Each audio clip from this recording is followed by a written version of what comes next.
Habituellement, lorsqu'on arrive à la paracha de Behar et Bechukotai, elles sont souvent récitées ensemble. Nous avons déjà dit un mot sur la paracha de Behar. Et qu'en est-il du lien entre Behar et Bechukotai en tant que préparation au livre de Bemidbar? Nous allons essayer d'appuyer cette réflexion sur la notion que le Rav Aviner nous suggère de la lutte finale. Sommes-nous effectivement actuellement dans ce que nous vivons aujourd'hui, dans notre génération, dans la phase finale de la lutte du peuple d'Israël pour sa liberté,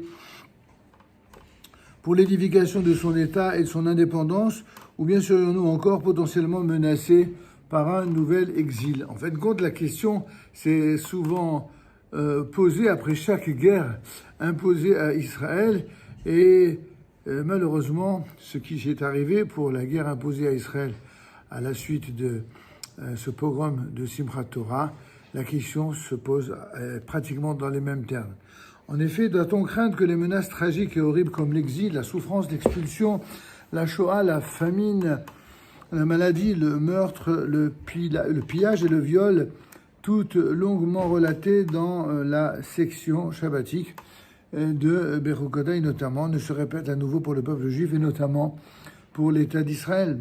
Ces doutes et ces appréhensions qui minent l'esprit d'un certain nombre d'entre nous dans ces périodes troublées que nous vivons semblent certes trouver un écho dans les paroles de réconfort de nos sages, où il est dit ainsi: savons-nous que, selon la tradition, Jérusalem ne sera pas reconstruite avant le rassemblement de tous les exilés, et c'est pourquoi, si quelqu'un prétend que les exilés ont déjà été rassemblés alors que Jérusalem n'a pas encore été reconstruite, eh bien, il ne faut pas le croire. Pourquoi cette défiance? Parce qu'il est écrit: il reconstruit Jérusalem et rassemble les exilés d'Israël. C'est la bracha que nous récitons chaque fois dans la Hamida, 3 fois par jour, Baruch Ata Hashem et Kabes Nidhe Amu Israël. Les enfants d'Israël dirent au Saint béni soit-il: Maître du monde, Jérusalem n'a-t-elle pas déjà été reconstruite et détruite à nouveau? Et l'Éternel de leur répondre: mais c'est à cause de vos fautes, de vos péchés qu'elle a été détruite et que vous avez été exilés. Mais à l'avenir, je la reconstruirai et je ne la détruirai plus jamais. Comme il est écrit, Dieu a reconstruit Sion, il est apparu dans sa gloire. C'est ce que affirme le Midrash Tanchuma sur Noach alinéa 11.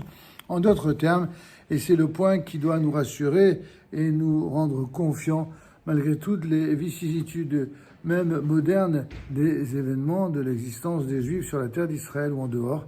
Nous savons que ces terribles souffrances, ces terribles injustices, eh bien, ne cacheront en aucun cas la réalité prophétique, à savoir que le rassemblement des dispersés est donc un signe indubitable de la résurrection du peuple d'Israël, qui permettra finalement la complète reconstruction de Jérusalem, y compris celle du 3e temple, et cette fois pour l'éternité. Alors, est-ce que c'est pour tout de suite, dans quelques décennies?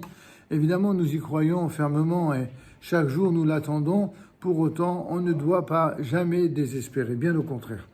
Il est vrai qu'après l'exil de 70 ans en Babylonie, le peuple juif était remonté en Israël, plein d'espoir. Or, il s'est avéré, après quelques siècles, qu'il fut à nouveau exilé. Cependant, depuis plus de 3 générations, c'est bien au processus en cours de la délivrance finale que nous assistons. Je pourrais dire que cette délivrance que d'aucuns appellent la délivrance finale, c'est la délivrance éternelle et attendue. Nos sages l'expriment brièvement dans un autre texte de ce commentaire sur le fameux verset du prophète Zacharie au chapitre 13. Et c'est à la 3e qu'ils y resteront. En d'autres termes, le peuple d'Israël ne s'installera définitivement sur sa terre qu'à la 3e délivrance après celle de la sortie d'Égypte et du retour à l'époque d'Ezra. C'est ce que affirme le Midrash Tanchuma sur Shofetim, alinéa 9. Ainsi, nos sages dénombrent-ils 3 délivrances et donc 2 exils et pas un de plus. Citons à ce propos un épisode fort intéressant datant de l'époque du Rav Yitzhak Halevi Herzog, le premier grand rabbin ashkénaze de l'État d'Israël renaissant, et également grand rabbin ashkénaze du Yishuv pendant la Shoah. Son fils Yaakov Herzog, qui était à la fois un sage émérite et un brillant politicien, avait relaté le périple entrepris par son père en l'année hébraïque 5701, soit 1941 d'année civile, pour tenter de faire pression sur de très hautes personnalités du monde occidental afin qu'elles puissent contribuer à sauver les communautés juives placées sous le joug nazi. Le Rav Herzog a ainsi rencontré le pape et le président américain Franklin Roosevelt. Malheureusement, ces deux rencontres furent infructueuses et sans résultat. Il ne parvint guère à secouer l'indifférence criminelle des Occidentaux d'époque face à la Shoah. Tout au plus, à Washington, le président Roosevelt lui déclara « Monsieur le grand rabbin, mais restez donc aux États-Unis, vous serez bien ici. Ne retournez pas en Israël car la Terre Sainte sera sous peu, elle aussi, conquise par les Allemands. » Voilà la réponse à laquelle le grand rabbin Herzog a eu droit.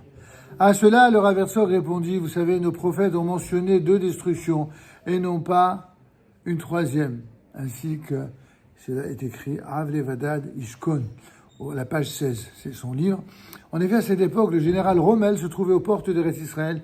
Il ne faisait plus aucun doute que dès leur entrée dans le Yishuv, les Allemands massacreraient sans pitié l'ensemble de la population juive d'Israël.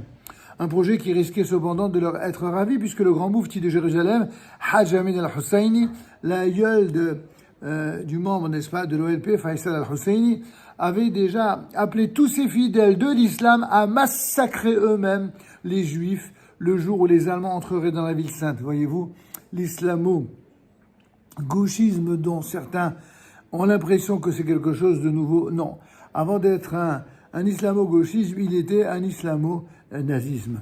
D'ailleurs, les brigades de la Haganah avaient mis au point un plan de résistance et de fortification sur le mont Carmel, au sommet de Haïfa, et cependant l'armée de Rommel fut, comme on le sait, stoppée dans les sables égypto-libyens aux portes de la terre d'Israël. Sur ce registre, mentionnons encore un épisode fort révélateur cité par un officier américain dans l'un de ses écrits, un pipeline pour une bataille. Alors qu'ils combattaient face aux Allemands à El Alamein, les Anglais furent soudain surpris de constater que la résistance des troupes nazies faiblissait. À leur grande surprise, il s'avérait en effet que les soldats allemands, assoiffés en raison de la chaleur torride du désert, chaleur à laquelle ils n'étaient pas préparés, avaient percé des canalisations qui servaient aux Anglais pour boire l'eau qui y circulait. Il s'est en fait avéré que l'eau de ces canalisations n'était pas potable. Or, d'après les mots même de cet officier américain, il s'agissait là d'un pur miracle. Et même s'il est bien évident que ce n'est pas grâce à cet épisode seul que la terre d'Israël fut épargnée de l'occupation nazie, il s'agit là d'une anecdote évidemment symptomatique et révélatrice. Des choses étranges qui se produisent en Eretz Israël depuis l'époque et aujourd'hui encore.